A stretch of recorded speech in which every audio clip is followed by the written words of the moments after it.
Hi hello good evening, ಹೇಗಿದ್ದೀರಾ? ಚೆನ್ನಾಗಿದ್ದೀರಾ ಅಂತ ನಾನು ಅನ್ಕೋತೀನಿ. ಇಲ್ಲಿ ನೋಡಿ ನನ್ನ ಮನೆಯ ಅವಸ್ಥೆ ನೋಡಿ, ಮಕ್ಕಳು ತಿಂದು ಅಲ್ಲಿ ಬಿಸಾಕಿ ಬಿಟ್ಟಿದ್ದಾರೆ. ಇವಾಗ ನಾನು ನೋಡಿ ಏನೇನು ಮಾಡ್ತಿದ್ದಾರೆ ನೋಡಿ. ನಾನು ಈಗ ಇಲ್ಲಿ ಮೆಂತ್ಯ ಸೊಪ್ಪು ಎಲ್ಲ ಸೊಪ್ಪು ತರಕಾರಿಗಳನ್ನು ಬಿಡಿಸಿರ್ತಿದ್ದೀನಿ, ಕ್ಲೀನ್ ಮಾಡ್ತಾ ಇದ್ದೀನಿ. ಇವಾಗ ನಾಳೆ ರಜೆ ಅಂತ ಇವರು ಮಕ್ಕಳು ಇವತ್ತು ನೋಡಿ ಎಷ್ಟು ಪೋಖ್ರಿ ಅಂದರೆ ಅಷ್ಟು ಪೋಖ್ರಿ ಮಾಡ್ತಾ ಇರ್ತಾರೆ. ಇಲ್ಲಿ ಮೆಂತ್ಯ ಸೊಪ್ಪು ನಾನು ಇವತ್ತು ನಂದು ಸೊಪ್ಪು ತರಕಾರಿಯನ್ನು ಬಿಡಿಸುವ ಕಾರ್ಯಕ್ರಮ. ಸಂಜೆಯ ಬ್ಲಾಗ್ ಇದು ನಂದು. ತಿಂಡಿದ್ದು ಅಲ್ಲಿ ಬಾಯಿ ತೆಗೆದು ಮುಚ್ಚಲ ಎಲ್ಲ ತೆಗೆದು ಇಟ್ಟಿದ್ದಾರೆ ನೋಡಿ. ಅವನ ಹತ್ರ ಈಗ ಅಂತೀನಿ ನೋಡಿ, ಇಟ್ಟು ಬಾ ಅಂತ. ಎಂತ ಅಂತ ಗೊತ್ತಿಲ್ಲ ಮಕ್ಕಳು ಹಿಂಗೇನೆ, ಎಲ್ಲರ ಮನೆಯಲ್ಲಿ ಹೀಗೇನೆ ಇರಬೇಕು ಅಲ್ವಾ ನೋಡಿ. ಇಟ್ಟು ಬರ್ತೀನಿ ಅಂತ ನನಗೆ ಚಿಕನ್ ಮಾಡಿ ಕೊಡಮ್ಮ, ನಾನು ಇಟ್ಟು ಬರ್ತೀನಿ ಅಂತ ಅವನು ಅನ್ನೋದು. ಆಯಿತು ಚಿಕನ್ ಮಾಡಿ ಕೊಡ್ತೀನಿ, ನೀನು ಇಟ್ಟು ಬಾ ಅಂತ ನಾನು ಅಂತೀನಿ. ನನಗೆ ಮತ್ತು ಅವನಿಗೆ ತುಂಬ ವಾದನೆ ಆಯಿತು. ಅದಕ್ಕೆ ಚಿಕನ್ ಮಾಡಿ ಕೊಡಮ್ಮ, ನನಗೆ ಬಾಕ್ರಿ ಮಾಡಿ ಕೊಡಮ್ಮ ಅಂತ. ಚಿಕನ್ ಮಾಡಿ ಕೊಟ್ಟು ಬಾಕ್ರಿ ಮಾಡಿಕೊಟ್ರೆ ತಿಂತಾನೆ ಚಿಕ್ಕವನು. ಟಿ ವಿ ನೋಡ್ತಾ ಇದ್ದೇನೆ. ನಾನು ಒಂದು ವಿಡಿಯೋವನ್ನು ಡಿಲೀಟ್ ಮಾಡಿದ್ದೆ. ಯಾಕೆ ಡಿಲೀಟ್ ಮಾಡಿದ್ದೀನಿ ಅಂದರೆ, ಸರಿಯಾಗಿ ನಿಮಗೆ ಅದ್ರ ಬಗ್ಗೆ ಇನ್ಫಾರ್ಮೇಷನ್ ಕೊಟ್ಟಿಲ್ಲ ನಾನು ಯಾಕೆ ಡಿಲೀಟ್ ಮಾಡಿದ್ದೀನಿ ಅಂದರೆ, ನಾನು ವಿಡಿಯೋ ಮಾಡ್ತಿರುವಾಗ, ನಾನು ಎಡಿಟ್ ಮಾಡುವಾಗ ಒಂದು ಕ್ಲಿಪ್ಪು ನನ್ನ ಮಿಸ್ ಆಗಿ ಅದರಲ್ಲಿ ಡಿಲೀಟ್ ಮಾಡಬೇಕಂತ ಅಂದ್ಕೊಂಡಿದ್ದ ಕ್ಲಿಪ್ಪು ನಾನು ನೆನಪಿಲ್ಲದೆ ಡಿಲೀಟ್ ಮಾಡಲಿಲ್ಲ. ಅಂದರೆ ನನ್ನ ಮಗ ಡ್ರೆಸ್ ತೆಗೆದು ಇಲ್ಲಿಗೆ ಟಾಯ್ಲೆಟ್ಗೆ ಹೋಗುವವನಿದ್ದ. ನಂಗೆ ಗೊತ್ತಿಲ್ಲ, ನಾನು ರೆಸಿಪಿ ಮಾಡ್ತಾಯಿದ್ದೆ. ರೆಸಿಪಿ ಮಾಡುವಾಗ ಅವನು ಬಂದು ಕ್ಯಾಮರಾಗೆ ಅಡ್ಡವಾಗಿ ನಿಂತಿದ್ದ. ಸ್ವಲ್ಪ ಕಂಡಿದ್ದು. ಅವನು ಬಟ್ಟೆ ಏನೂ ಹಾಕಿರಲಿಲ್ಲ. ಹಾಗೆ ಇರುವಾಗ ನಾನು ಕಟ್ ಮಾಡಬೇಕಂತ ಅಂದ್ಕೊಂಡಿದ್ದೆ. ಗೊತ್ತಾಗಲಿಲ್ಲ, ಸ್ವಲ್ಪ ಮಿಸ್ ಆಗಿ ಅದು ನನ್ನ ಇದಕ್ಕೆ ಬಂತು. ಅದು ಕಮ್ಯುನಿಟಿ ಗೈಡ್ಲೈನ್ಸ್ ಅಂತ ಬಂತು. ನಾನು ಡಿಲೀಟ್ ಮಾಡೋ ಉದ್ದೇಶ ನನಗಿರಲಿಲ್ಲ. ಆದರೆ ಅದು ಏನಾಯ್ತಂದರೆ, ನಾನು ಪ್ರೈವೇಟ್ ಅಂತ ಇಡುವಂತ ಹೋಗುವಾಗ ಅದು ಇದು ಆಯಿತು, ಏನು ಕೈ ತಪ್ಪಿ ಏನೋ ಮಿಸ್ ಆಗಿ ಡಿಲೀಟ್ ಆಯಿತು. ಪ್ರೈವೇಟ್ ಮಾಡಿದರು. ಆದರೆ ನನಗೆ ಕಾಪಿರೈಟ್ ಏನು ಬಂದಿಲ್ಲ. ಕಮ್ಯುನಿಟಿ ಗೈಡ್ಲೈನ್ಸ್ ಬಂದು ಎಚ್ಚರಿಕೆಯನ್ನು ಕೊಟ್ಟಿದ್ದರು. ಯಾರೂ ಕೂಡ ಮಕ್ಕಳನ್ನು ಬಟ್ಟೆ ಇಲ್ಲದೆ ಯೂಟ್ಯೂಬ್ ಕಡೆಗೆ ತರಬೇಡಿ, ನಮ್ಮ ಚಾನಲ್ಗೆ ಪ್ರಾಬ್ಲಮ್ ಅದು. ಹೀಗೆ ತೋರಿಸ್ಬೋದು, ಏನಾಗಲ್ಲ. ಆದರೆ ಬಟ್ಟೆ ಇಲ್ಲದೆ ಮಕ್ಕಳನ್ನು ಖಂಡಿತ ನಾವು ತರಲೇಬಾರ್ದು ಯೂಟ್ಯೂಬು ಇದಕ್ಕೆ. ಹಾಗೆಯೇ ಹಾಗೆ ನನ್ನ ವಿಡಿಯೋ ಡಿಲೀಟ್ ಆಯಿತು ಅಷ್ಟೇ, ಮತ್ತು ಏನೂ ಇಲ್ಲ ಅದರಲ್ಲಿ.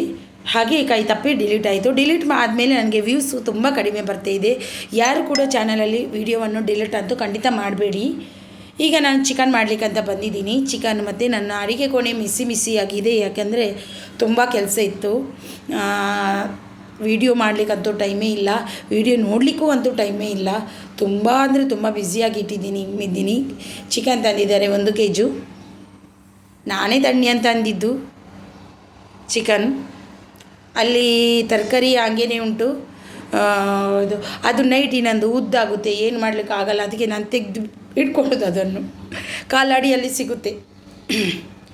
ಚಿಕನಿಗೆ ಸ್ವಲ್ಪ ತುಪ್ಪವನ್ನೇ ಹಾಕ್ತೀನಿ ನಾನು. ರೆಸಿಪಿ ಅಂತೂ ಮಾಡಲ್ಲ. ಹಾಗೆ ನನ್ನ ವಿಡಿಯೋ ಡಿಲೀಟ್ ಮಾಡಿ ಮಿಸ್ಸಾಗಿ ಡಿಲೀಟ್ ಆಯಿತು. ಯಾರೂ ಈ ಥರ ತಪ್ಪು ಮಾಡಬೇಡಿ. ನನ್ನ ವಿಡಿಯೋ ಯಾವಾಗೂ ಮಿಸ್ಸಾಗಿ ಡಿಲೀಟ್ ಆಯಿತು ಆವತ್ತಿನಿಂದ ನನಗೆ ವ್ಯೂಸ್ ಕೂಡ ಕಡಿಮೆ ಬರ್ತಾಯಿದೆ. ತುಂಬ ಕಡಿಮೆ ಬರ್ತಾಯಿದೆ. ವಿಡಿಯೋ ಮಾಡಲಿಕ್ಕೂ ಮನಸ್ಸಿಲ್ಲ. ವ್ಯೂಸು ಕಡಿಮೆ ಬರುವಾಗ ನಮಗೆ ವಿಡಿಯೋ ಮಾಡಲಿಕ್ಕೂ ಮನಸ್ಸಿಲ್ಲ. ಹಾಗೆ ತುಂಬ ಮನಸ್ಸಿಗೆ ಬೇಜಾರಾಗುತ್ತೆ. ಲೈವ್ ವೈರಲ್ ಆಗಿದೆ. ಆದರೆ ಲೈವ್ ವೈರಲ್ ಆಗಿರೋದ್ರಿಂದ ಪ್ರಯೋಜನ ಇಲ್ಲ ಏನು. ಆದರೆ ವಿಡಿಯೋ ವೈರಲ್ ಆಗಿದ್ದರೆ ಎಷ್ಟೋ ಒಂದು ಖುಷಿ ಅಂತಲೇ ಅನ್ಕೋಬೋದು. ಏನೂ ಮಾಡಲಿಕ್ಕಾಗಲ್ಲ. ಆಗೋ ಟೈಮು ಆಗ್ಬೋದು. ನೋಡುವ, ನಮ್ಮ ಪ್ರಯತ್ನ ನಾವು ಮಾಡಬೇಕಷ್ಟೇ. ಮತ್ತು ನಮಗೆ ವ್ಯೂಸ್ ಬಂದಿಲ್ಲ ಅಂತ ನಮ್ಮ ಚಾನಲ್ ಡಿಲೀಟ್ ಮಾಡೋದು, ಅದನ್ನು ನಾವು ಮಾಡಲೇಬಾರ್ದು. ಹೆಚ್ಚಾಗಿ ವಿಡಿಯೋವನ್ನು ಡಿಲೀಟ್ ಮಾಡಿದಾಗಲೇ ನಮಗೆ ವ್ಯೂಸ್ ಕಡಿಮೆ ಆಗೋದು. ಮುಂಚೆ ಆದರೆ 100-150 ವ್ಯೂಸ್ ಆದರೂ ಬರ್ತಿತ್ತು. ಇವಾಗ 80-60 ವ್ಯೂಸ್ ಬರುವಾಗ ತುಂಬ ಮನಸ್ಸಿಗೆ ನೋವಾಗುತ್ತೆ. ಏನು ಮಾಡಲಿಕ್ಕಾಗಲ್ಲ ಅಂತ ನನ್ನ ಅನಿಸಿಕೆ. ವಿಡಿಯೋ ಮಾಡಬೇಕಂತ, ಡೈಲಿ ವಿಡಿಯೋ ಮಾಡಬೇಕಂತ ನನಗೂ ಮನಸ್ಸಿದೆ. ಆದರೆ ಈ ರೀತಿ ವ್ಯೂಸ್ ಬಂದಾಗ ನನಗೆ ವಿಡಿಯೋ ಮಾಡಲಿಕ್ಕೂ ಮನಸ್ಸು ಸ್ವಲ್ಪ ಹಿಂದೆ ಸರಿಯುತ್ತೆ. ಕಷ್ಟಪಟ್ಟು ಒಂದು ವಿಡಿಯೋ ಮಾಡಬೇಕಾದ್ರೆ ತುಂಬ ಕಷ್ಟಪಟ್ಟು ಮಾಡ್ತೀವಿ. ಆ ಕಷ್ಟಕ್ಕೆ ಪ್ರತಿಫಲನೇ ಸಿಗಲ್ಲ ಅಂದಾಗ ನಾವು ಮತ್ತು ಪ್ರಯತ್ನ ಪಡ್ತಾನೇ ಇದ್ದೀವಿ. ಆದರೆ ಅದಕ್ಕೂ ಮೀರಿ ನಮಗೆ ಅದಕ್ಕೆ ಸಿಗೋದೇ ಇಲ್ಲ ಅಂದಾಗ ಅಂತಾದರೆ ಖಂಡಿತ ಆ ದಿನ ನಾನು ಯೂಟ್ಯೂಬ್ ಸ್ಕಿಪ್ ಮಾಡ್ತೀನಿ. ಇವಾಗ ನೋಡುವ 2 ವರ್ಷ ಕಾಯ್ತೀನಿ. 1 ವರ್ಷ ಆಗಲೇ ಆಯಿತು. 2 ವರ್ಷಕ್ಕಾದ ಮೇಲೆ ನಾನು ನನ್ನ ಯೂಟ್ಯೂಬನ್ನು ಖಂಡಿತ ಇದೇ ರೀತಿ ಆಗ್ತಾನೇ ಮುಂದೆ ಹೋಗ್ತಾ ಇದ್ದರೆ ನಾನು ನನ್ನ ಯೂಟ್ಯೂಬನ್ನು ಸ್ಕಿಪ್ ಮಾಡುವಂತ ಇದ್ದೀನಿ. ಮತ್ತು ಕೆಲವೊಬ್ಬ ಅಂತಾನೆ ವಿಡಿಯೋ ನೀನು ಚೆನ್ನಾಗಿ ಮಾಡಲ್ಲ, ಕಟ್ ಮಾಡ್ತೀಯಾ ಅಂತ ಏನೇನು ಬಾಯಿಗೆ ಬಂದಾಗೆ ಮಾತಾಡ್ತಾನೆ. ನಾನು ಅನ್ನೋದಿಷ್ಟೇ, ನಿನಗೆ ವಿಡಿಯೋ ನೋಡಲಿಕ್ಕಿದ್ರೆ ನೋಡು, ಕಟ್ ಮಾಡ್ತೀನಿ ಏನು ಮಾಡ್ತೀನಿ, ನನ್ನ ಇಷ್ಟ ಪ್ರಕಾರ ನಾನು ವಿಡಿಯೋ ಮಾಡ್ತಿದ್ದೀನಿ. ನೋಡುವವರು ನನ್ನವರು ಖಂಡಿತ ನೋಡ್ತಾರೆ. ಎಲ್ಲರಿಗೂ ಕಲ್ತ್ಕೊಂಡೇ ಬರುವುದಿಲ್ಲ. ಒಂದು ಮಗು ಭೂಮಿ ಮೇಲೆ ಬರುವಾಗ ಎಲ್ಲ ಕಲ್ತ್ಕೊಂಡೇ ಬರುವುದಿಲ್ಲ. ನಿಧಾನವಾಗಿ ಮೆಲ್ಲನೆ ಆಗ್ತಾನೆ ಹೋಗುತ್ತೆ. ಆ ರೀತಿಯಾಗಿ ಇಲ್ಲಿ ನೋಡಿ ಎಲ್ಲ ಸೊಪ್ಪು ತರಕಾರಿ ನಾನು ಕ್ಲೀನ್ ಮಾಡಲ್ಲಂತ ತೆಗೆದಿಡ್ತೀನಿ. ಸಬ್ಸಿಗೆ ಸೊಪ್ಪಿದು ಚಿಕನ್ ಕೂಡ ಆಯಿತು ನೋಡಿ. ಅದಕ್ಕೆ ಅನ್ನೋದು ನಾನು ಒಂದೇ ಮಾತನ್ನೋದು, ನಮ್ಮನ್ನು ವಿಡಿಯೋವನ್ನು ಕೀಳಾಗಿ ಕಾಣಬೇಡಿ, ತಪ್ಪದು ನಿಮ್ಮದು. ಗ್ರೀನ್ ಪೀಸ್ ಕೂಡ ಕ್ಲೀನ್ ಮಾಡಲಿಕ್ಕೆ ಇದೆ ನನಗೆ ಈಗ ನೋಡಿ ಚಿಕನ್ ಆಯಿತು. ಚಿಕನ್ ಆಗಿ ಮಕ್ಕಳಿಗೆ ಕೊಡ್ತಾ ಇದ್ದೀನಿ. ಮಗನಿಗೆ ಕೊಡ್ತಾ ಇದ್ದೀನಿ. ಅವನಿಗೆ ಸಾರು ಮಾತ್ರ ಬೇಕಂತೆ, ತಿನ್ನಲಿ ಅಂತ ಕೊಡ್ತಾ ಇದ್ದೀನಿ. ತುಂಬ ಟೇಸ್ಟಿಯಾಗಿದೆ ಈ ರೀತಿ ಮಾಡಿದರೆ. ರೆಸಿಪಿ ಏನು ಸೋರಿಸಿಲ್ಲ ಅಷ್ಟೊಂದು. ಅವನು ತಿನ್ನಲಿ ಪಾಪ, ಅದಕ್ಕೆ ಪ್ಯಾಂಟ್ ಹಾಕಿದ್ದಾನೆ ಅವನಿಗೂ ಬೇಕಂತೆ, ಇವನಿಗೂ ಹಾಕಿ ಕೊಡುವಂತ. ಈಗ ನೋಡಿ ನಾವು ಇದನ್ನು ಕ್ಲೀನ್ ಮಾಡ್ತೀವಿ, ಗ್ರೀನ್ ಪೀಸನ್ನು ಕ್ಲೀನ್ ಮಾಡ್ತಿದ್ದೆ. ನನ್ನ ಮಗ ಮಾಡ್ತಾ ಇದ್ದಾನೆ ನೋಡಿ. ಮನಸ್ಸಿದ್ರೆ ಬಂದು ಕೂರ್ತಾನೆ, ಇಲ್ಲಾಂದರೆ ಮಾಡೋದೇ ಇಲ್ಲ ಪುಣ್ಯಾತ್ಮ ನನ್ನದು ಮಗ. ಪಕ್ಕದ ಮನೆಯಲ್ಲಿ ಬೇಕಾದರೆ ಬೆಳ್ಳುಳ್ಳಿ ಅದು ಇದು ಅಂತ ಎಲ್ಲ ಕೆಲಸ ಮಾಡಿ ಬರ್ತೇನೆ ಹೊರತು ನಮ್ಮ ಮನೆಯಲ್ಲಿ ಮಾಡೋದಿಲ್ಲ. ನೋಡಿ ಮಾಡ್ತಾ ಇದ್ದಾನೆ. ಅವನಿಗೆ ಮಾಡಿ ಕೊಟ್ಟರೆ ಆಯಿತು, ಸ್ವಲ್ಪ ತೆಗೆದು ಅವನು ಮಾಡ್ತಾನೆ. ಮತ್ತು ನಾವು ದುಡುಕಿ ನಿರ್ಧಾರ ಯಾವತ್ತೂ ಮಾಡಬಾರ್ದು. ವ್ಯೂಸ್ ಬರಲ್ಲ ನಮ್ಮ ಚಾನಲ್ಗೆ, ನಾವು ಚಾನಲನ್ನು ಡಿಲೀಟ್ ಮಾಡುವ ಅಂತ ದುಡುಕಿ ನಿರ್ಧಾರ ಮಾಡಬೇಡಿ. ಯಶಸ್ಸಿಗೆ ಕಷ್ಟಪಟ್ಟಿದ್ದಕ್ಕೆ ಖಂಡಿತ ಫಲ ಸಿಗುತ್ತೆ.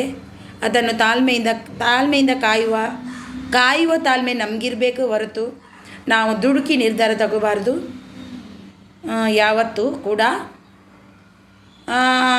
ಒಂದು ಮೊನಿಟೈಸನ್ ಆಗದಿದ್ದವರಿಗೆ ಒಂದು ನನ್ನ ಕಿವಿ ಮಾತು ಏನಂದರೆ, ಮೊನಿಟೈಸನ್ ಆಗದಿದ್ದವರು ಖಂಡಿತವಾಗಿಯೂ ಲೈವ್ ಮಾಡಿ ಆದಷ್ಟು ಬೇಗ ಮೊನಿಟೈಸನ್ ಮಾಡ್ಕೊಳ್ಳಿ. ಯಾಕಂದರೆ ಕೆಲವರು ಮೋನೆ ಆದವರು ಇದ್ದಾರೆ, 1 ವರ್ಷ ಮೇಲ್ಪಟ್ಟವರು ಇದ್ದಾರೆ. ಅಂಥವರಿಗೆ ಲೈವು ತುಂಬ ಅಗತ್ಯವಾದದ್ದು.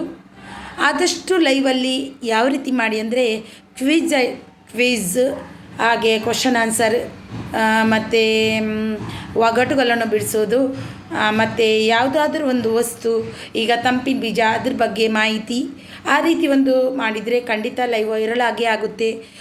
ಒಂದು ವೈರಲ್ ಲೈವ್ ಆದರೆ 30K ಬಂದ್ರೂ 40K ಬಂದ್ರೂ 189, 150, 200 ಗಂಟೆ ಸಿಗುತ್ತೆ ಖಂಡಿತವಾಗಲೂ. ಆ ರೀತಿ ಮಾಡೋದ್ರಿಂದ ನೀವು ಅಂದ್ಕೊಂಡಿದ್ದು ಮೊನಿಟೈಸನ್ ಎಲ್ಲ ನಿಮಗೆ ಮಾಡ್ಕೋಬೋದು, ಈಸಿಯಾಗಿ ಮಾಡ್ಕೋಬೋದು. ಏನೂ ಕಷ್ಟ ಇಲ್ಲ. 1 ವರ್ಷ ತನಕ ಕಾಯಬೇಕಂತನೂ ಇಲ್ಲ. ಆದಷ್ಟು ಲೈವ್ ಮಾಡಿ ಮಾಡ್ಕೊಳ್ಳಿ. ನನ್ನ ಇದು ಹೀಗೆ ನನ್ನ ಅಡುಗೆ ಕೋಣೆಯಲ್ಲಿ ನೋಡಿ ಕ್ಲೀನ್ ಆಯಿತು, ಎಲ್ಲ ಆಯಿತು. ರಾತ್ರಿ ಊಟನೂ ಆಯಿತು ಮಕ್ಕಳದ್ದು. ಈಗ ನಾನು ಕಸ ಹೊಡಿತಾ ಇದ್ದೀನಿ, ನಾನು ಕ್ಲೀನ್ ಮಾಡಬೇಕು. ಹಾಗೆ ಕಸ ಒರೆಸು, ಬಟ್ಟೆ ಒಗೆದು, ಬಟ್ಟೆ ಎಲ್ಲ ನೆಲ ಒರೆಸಿ ಮತ್ತು ಮಲಗೋದು. ಈ ರೀತಿ ಮಾಡಿ ಎಲ್ಲರಿಗೂ ನಾನು ಲೈವ್ ಮಾಡಲಿಕ್ಕೆ ಸಜೆಸ್ಟ್ ಮಾಡ್ತೀನಿ. ಆಗದವರು, ಹೊಸ ಚಾನಲ್ ಸ್ಟಾರ್ಟ್ ಮಾಡಿದವರು ಹೆಚ್ಚಾಗಿ ಲೈವನ್ನು ಮಾಡಿದವರಿಗೆ ಖಂಡಿತವಾಗಲೂ ಮೊನಿಟೈಸನ್ ಆಗುತ್ತೆ. ಲೈವ್ ಜೊತೆ ಒಂದೊಂದು ವಿಡಿಯೋನೂ ಹಾಕಿ, ಖಾಲಿ ಲೈವೇ ಮಾಡ್ತಾ ಕೂರಬೇಡಿ, ಒಂದೊಂದು ವಿಡಿಯೋನೂ ಹಾಕಿ. ಆವಾಗಲೇ ನಮಗೆ ಚಾನಲ್ ಗ್ರೋತ್ ಆಗಲಿಕ್ಕೆ ಹೆಲ್ಪ್ ಆಗುತ್ತೆ ಅನ್ಕೋತೀನಿ. ಕೆಲವರಿಗೆ ಅದೃಷ್ಟ ಚೆನ್ನಾಗಿರುತ್ತೆ. ಎಲ್ಲನೂ ನೋಡಿ ಸರಿಯಾಗಿರುತ್ತೆ. ಈಗ ಬಂದೆ ಕಸನೇ ಯಾರಾದ್ರೂ ಅನ್ಕೋಬಹುದು ಇಷ್ಟು ಕಸ ಹಾಕಿ ಬಿಟ್ಟಿದ್ದಾರೆ ನನ್ನ ಮಕ್ಕಳು, ಹಾಕಿಲ್ಲ ಅಂತ. ಚೆನ್ನಾಗಿ ಕಸ ಮಾರ್ನಿಂಗ್ ಇಷ್ಟೇ ತೆಗ್ದಿದ್ದೀನಿ ನಾನು. ಮಾರ್ನಿಂಗ್ ಇಷ್ಟು ತೆಗೆದು ಇವಾಗ ಇಷ್ಟು ಕಸ ಹೊಡೆದಿದೆ ಅಂದರೆ ಮಕ್ಕಳು ಎಷ್ಟು ಕಸ ಅಂದರೆ ನೀವೇ ಅನ್ಕೊಳ್ಳಿ. ನೆಲ ಅನ್ಕೋಬಹುದು ನಮ್ಮ ಮನೆಯಲ್ಲಿ ಗಲೀಜಾಗಿದೆ ಅಂದರೆ ಈ ಕಸನೇ ಹೊಡೆಯುವುದು ಅಂದರು ಅಷ್ಟೇ. ನೋಡಿ ಇಷ್ಟು ಕಸ ಹಾಕಿದ್ದಾರೆ. ಬಿಸ್ಕೆಟ್ ಇದು ಮಕ್ಕಳದ್ದು, ಇದು ಚಾಕ್ಲೇಟ್ ಇದು ಅದು ಎಲ್ಲನೂ ತಿಂದದ್ದು ಇಷ್ಟು ಕಸ ನೆಲ ಒರೆಸಿ. ರಾತ್ರಿ ಗುಡಿಸ್ಬಾರ್ದಂತಾರೆ ದೀಪ ಇಟ್ಟರ ಮೇಲೆ. ಪರಿಸ್ಥಿತಿ ನಾವು ಇರಲೇಬೇಕಾಗುತ್ತೆ. ಗುಡಿಸುವ ಟೈಮಲ್ಲಿ ಗುಡಿಸ್ಲೇಬೇಕು. ಯಾಕಂದರೆ ರಾತ್ರಿ ಗುಡಿಸ್ಬಾರ್ದು ಅಂತಾರೆ. ರಾತ್ರಿ ವಿಡಿಯೋಸ್ ಕೂಡ ಹಾಕಬೇಕು. ಮೇಲೆ ನಾವು ಕಸ ಗುಡಿಸ್ಬಾರ್ದು ನೋಡಿ, ಟಾಯ್ಲೆಟ್ ಗುಡಿಸ್ಬಾರ್ದು. ಅದು ಕುಲ್ಲ ಮಾಡಿ ನಿಜವಾಗ್ಲೂ ಗುಡಿಸುವ ಟೈಮಲ್ಲಿ ಗುಡಿಸ್ಲೇಬೇಕಾಗುತ್ತೆ. ಡೋರ್ ಎಲ್ಲ ಚೇಂಜ್ ಮಾಡಬೇಕು. ಟಾಯ್ಲೆಟ್ ಇಲ್ವಾ ಇನ್ನೊಂದು ವಿಡಿಯೋದಲ್ಲಿ ಟಾಯ್ಲೆಟ್ ಡೋರ್ ಚೇಂಜ್ ಆಗಿದ್ದೀನಿ. ಅವನು ಇನ್ನೂ ಬರುತ್ತೆ ನಿಮಗೆ. ಇನ್ನೂ ಹಾಕಿಲ್ಲ. ಅವನಿಗೆ ಅಂಗಿ ಕೊಟ್ಟಿದ್ದೀನಿ, ಪ್ಯಾಂಟ್ ಮತ್ತು ಅಂಗಿ ಇನ್ನೂ ಹಾಕಿಲ್ಲ. ಅವನು ಇನ್ನು ಬೆಡ್ ಹಾಕಬೇಕು, ಬೆಡ್ಶೀಟ್ ಹಾಕಬೇಕು. ಕಸ ಹೊಡೆದು ಮಲಗಲಿಕ್ಕೆ ಬೇಗ ಮಲಗಿಸಿಟ್ರೆ ಬೇಗ ಹೇಳ್ತಾರೆ. ಇವತ್ತು ನೈಟ್ ಇದು. ಮತ್ತು ಇಲ್ಲಿ ಎಲ್ಲ ಎಷ್ಟೊಂದು ಕಸಗಳು ಅಂತಂದರೆ ಗೊತ್ತಾಗಲ್ಲ. ಫ್ರಿಜ್ಜಲ್ಲಿ ಸೆಟ್ಟಿಂಗ್ ಮಾಡಿ ಇಡಬೇಕು. ಕಸ ಹೊಡೆದು ಮತ್ತು ಕ್ಲೀನ್ ಮಾಡಿ ಮತ್ತು ಫ್ರಿಜ್ ಸೆಟ್ಟಿಂಗ್ ಮಾಡಿ. ನನ್ನ ಅಡುಗೆ ಮನೆ ಕೂಡ ಮಿಸ್ಸಿ ಆಗಿದೆ. ಎಲ್ಲ ಕ್ಲೀನಿಂಗ್ ಮಾಡಬೇಕು. ಕ್ಲೀನಿಂಗ್ ಮಾಡಲಿಕ್ಕೆ ನೋಡಿ ಎಷ್ಟು ಪಾತ್ರೆ ಉಂಟು. ಎಲ್ಲ ಕ್ಲೀನ್ ಮಾಡ್ಕೊಂಡು ಬಂದೆ ಬಾಜಿ. ನಿಜವಾಗಿ ಕ್ಲೀನ್ ಮಾಡಿ ಫ್ರಿಜ್ಜಲ್ಲಿ ಇಡಬೇಕು. ಇವಾಗ ಕಸ ಎಲ್ಲ ಹಾಕಿ ನೆಲ ಒರೆಸಿ ಮತ್ತೆ ಮಲ್ಕೊಳ್ಳೋದು. ಮಕ್ಕಳಿಗೆ ನಿದ್ದೆ ಬಂತೆ ಬೇಗ. ಮಾರ್ನಿಂಗ್ ಬೇಗ ಏನಾದರೂ ಒಂದು ಕಣ್ಣಿಗೆ ಬಿದ್ದೇ ಹೋಗ್ಬೇಕು. ಇನ್ನೊಂದು ಸ್ವಲ್ಪ ಉಂಟಲ್ವಾ ಅನ್ನೋ ಒಂದು ಇದು ಉಂಟಲ್ವಾ, ಅದೊಂದು ಚೀಲದಲ್ಲಿ ಹಾಕಿದ್ದೀನಿ. ಕಚ್ಚಡ ಡಬ್ಬದಲ್ಲಿ. ಆದರೆ ಚಿಕ್ಕ ಮನೆ ಆಗಲಿ ದೊಡ್ಡ ಮನೆ ಆಗಲಿ ಕೆಲಸ ಹಾಕಿದ್ದೀನಿ. ಒಂದು ಬ್ಲೌಸ್ ಮಾಡಿದ್ರು ಅದು ಮುಗಿಯುವುದಂತೂ ಮತ್ತೆ ಇಲ್ಲ. ಚಿಕ್ಕ ಮನೆ ಆಗಲಿ ದೊಡ್ಡ ಮನೆ ಆದರೂ ನಾವು ಇಲ್ಲಿ ಸೀರೆ ತಗೋಬೇಕು, ಬ್ಲೌಸ್ ಹೊಲಿಬೇಕು. ಮತ್ತೆ ನಾವು ಕೆಲಸ ಇರಲ್ಲ. ಆದರೆ ಮಕ್ಕಳು ಇರುವಾಗ ಸಣ್ಣ ಮಕ್ಕಳು ಇರುವಾಗ ಅಲ್ಲಿ ಯಾರಾದ್ರೂ ಮನೆಗೆ ಬರೋದಂದ್ರೆ ನಮ್ಮನೆ ಇರುತ್ತೆ, ಅದು ಮಾಡಲೇಬೇಕಾಗುತ್ತೆ. ಅದು ಎಷ್ಟು ಕಸ ಆಯಿತು ನೋಡಿ. ನಾವು ಮುಂಚೆ ನನಗೆ ಇಷ್ಟು ಕೆಲಸ ಇರಲಿಲ್ಲ, ಇವಾಗ ಇರುತ್ತೆ. ಈಗ ಹಾರ್ಡ್ ಆಗುತ್ತೆ.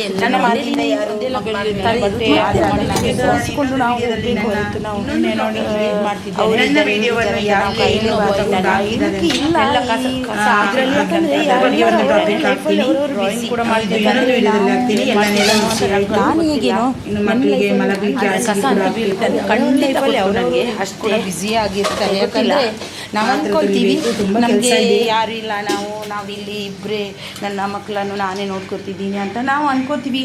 ಹೌದು, ನಮಗೆ ಒಂದೊಂದು ಸತಿ ಬೇಜಾರಾಗುತ್ತೆ. ಯಾರು ಕೇಳುವವರಿಲ್ಲ, ಹತ್ತುವವರಿಲ್ಲ, ಯಾರೂ ಇಲ್ಲ ಅಂತ. ಆದರೆ ನಾನು ಇದು ಮಾಡೋದು, ನಾನು ಪಾಪ ಅವರವರ ಲೈಫಲ್ಲಿ ಅವರವ್ರು ಬ್ಯುಸಿ ಅಂತ ಟಾಯ್ಲೆಟ್ಗೆ ಫಿನೈಲ್ ಹಾಕಿದ್ದೀನಿ. ನಾವು ಸ್ವಲ್ಪ ಕ್ಲೀನ್ ಮಾಡಿಕೊಂಡಾಗ ನಾವು ಎಲ್ಲವೂ ನಡೆದಿದ್ರೆ, ಇಲ್ಲಾಂದರೆ ಸ್ಮೆಲ್ ಬರುತ್ತೆ. ಮಕ್ಕಳು ಎಲ್ಲ ಮಾಡ್ಕೊಂಡಿರ್ತಾರೆ. ನಾವು ಅಂದ್ಕೊಂಡಿರುವಾಗೆ ನಡೆಯುವುದು ಅಂದರೆ ಇದು ಸುಮ್ಮನೆ ಅಂತ ಇನ್ನು ನೀರು ದೋಸೆಗೆ ಅಕ್ಕಿಯನ್ನು ಗ್ರೈಂಡ್ ಮಾಡಿ ಮಾರ್ನಿಂಗಿಗೆ ರೆಡಿ ಮಾಡಲಿಕ್ಕೆ ಇಟ್ಟಿದ್ದೀನಿ. ಇಲ್ಲಿ ಪೇರಳೆ ಹಣ್ಣನ್ನು ತಿಂತಾ ಇದ್ದೀನಿ. ಅಡುಗೆ ಕೋಣೆದೆಲ್ಲ ಕೆಲಸ ಆಗಿ ಇಲ್ಲಿ ಹಾಸಿಗೆ ಹಾಕಲಿಕ್ಕೆ ಬಂದಿದ್ದೀನಿ. ಸ್ವಲ್ಪ ಮಕ್ಕಳಿಗೆ ಬೇಗ ಮಲಗಿಸಿಬಿಡ್ತೀನಿ ಅಂತ ಎಷ್ಟು ಕೇಳಿದ್ರು ಅಷ್ಟೇ ಅವರು. ಅಯ್ಯೋ ದೇವರ ಉಪದ್ರ ಅಂದರೆ ಎಷ್ಟು ಉಪದ್ರ ಕೊಡ್ತಾರಂದರೆ ಬೇರೆ ಹೋಗುತ್ತೆ. ಸೆಕೆ ತುಂಬಾ ಇದೆ, ತುಂಬ ಅಂದರೆ ತುಂಬ ಸೆಕೆ ಇದೆ. ಯಾವಾಗಲೂ ಅಂತೀವಿ ತುಂಬ ಸೆಕೆ ಇದೆ. ನಾನು ಆಗಲೇ ಮೊದಲೇ ಒಂದು ಮಾತಂದಿದ್ದೆ, ಸ್ವಲ್ಪ ಮಾತು ನಿನ್ನೆ ನಾನು ಲೈವ್ ಮಾಡಿದ್ದೆ. ಲೈವಲ್ಲಿ ತುಂಬ ಒಬ್ಬ ಬ್ಯಾಡ್ ಕಮೆಂಟ್ ಬಂದು ಹಾಕಿದ.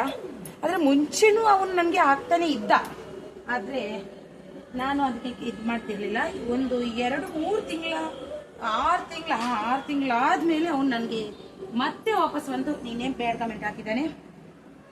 ಖಂಡಿತ ಅಂಥವರಿಗೆ ದೇವರು ನಾವು ಉತ್ತರ ಕೊಡಬಾರ್ದು. ಯಾವತ್ತು ದೇವರೇ ಉತ್ತರ ಕೊಡ್ತಾರೆ ಖಂಡಿತ. ಅಷ್ಟು ಒಂದು ಪೂರ ಮೃಗ ಇರ್ತವಲ್ವಾ, ಆ ರೀತಿಯ ಒಂದು ಕಮೆಂಟ್, ಆ ರೀತಿಯೆಲ್ಲ ಕಮೆಂಟ್ ಹಾಕಿದ್ದಾರೆ ನನಗೆ.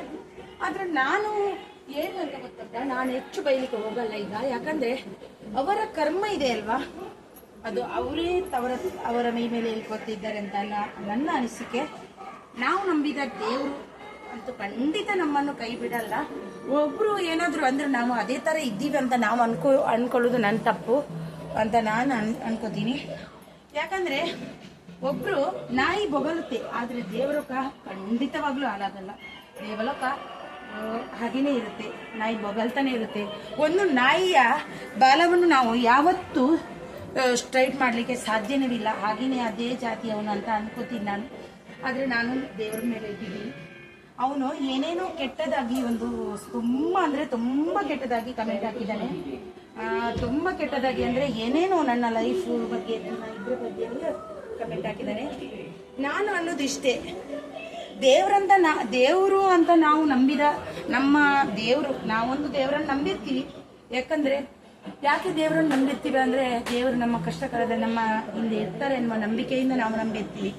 ಅದೇ ನಾನು ಅನ್ಕೊಳ್ಳೋದು ಇಷ್ಟೇ, ಎಷ್ಟೋ ಬ್ಯಾಡ್ ಕಮೆಂಟ್ ಹಾಕಲಿ, ಆದರೆ ನಾನು ನಂಬಿದ ಆತ್ಮವಿಶ್ವಾಸವಾಗಿ ನಂಬಿದ್ನಲ್ವಾ, ಆ ದೇವರು ಖಂಡಿತ ಕೈ ಬಿಡಲ್ಲ, ಕೊಟ್ಟೇ ಕೊಡ್ತಾನೆ.